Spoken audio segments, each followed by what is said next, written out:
Today, we're talking about imposter syndrome. You know, the feelings of inadequacy that you might have that persist despite evidence that you are indeed a successful, smart, capable, and deserving person.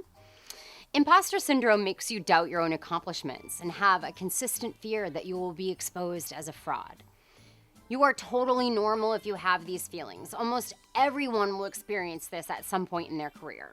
One survey in the UK showed that 85% of working adults felt inadequate or incompetent at work. So, where does imposter syndrome come from? Well, this isn't a therapist's office, and I'm not qualified to tell you exactly where yours came from, but I'm betting there's a pretty good chance it started forming inside of you when you were a kid. Like, because of your parents or your grandparents. Imposter syndrome can begin to creep up on you when you start a new role at work, are making changes, or pivoting your career, or for any other number of reasons. Listen, there may be times when you feel out of your depth, and self-doubt can be a normal reaction to this, but a constant belief that you aren't deserving of what you have achieved will hold you back and derail you from your future successes every single time. So here are some tips on acknowledging and then moving past these shitty, useless feelings. 1. Ditch perfectionism. Don't focus on doing things perfectly. Perfectionism is the enemy of done. So instead of waiting until everything is perfect to take action or advance your ideas, start taking small, imperfect actions every day. 2. Question your negative thoughts about yourself. If you talk to yourself like an asshole, ask yourself, would I talk to someone I care about this way? Would I say this to a friend? If the answer is no, then stop talking to yourself that way. I guarantee you will start to see how inadequate the thoughts you have about yourself are. 3.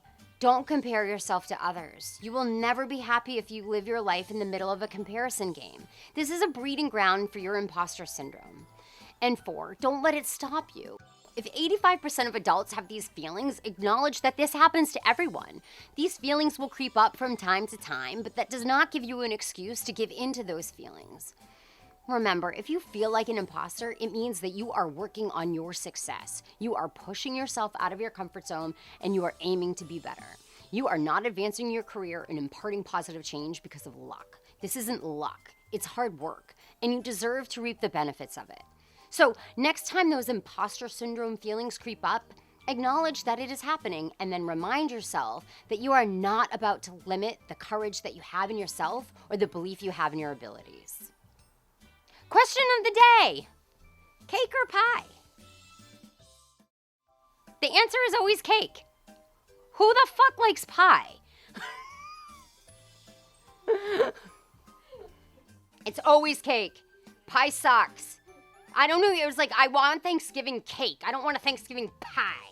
The only part of a pie that is good is the middle, the sugary middle part. Oh, I just hate pie. Chris every Thanksgiving he's like, well, do you want any pie? I'm like, you have known me for 20 years. Have I ever eaten pie? No, I want Thanksgiving cake. I like that conversation. It's always cake.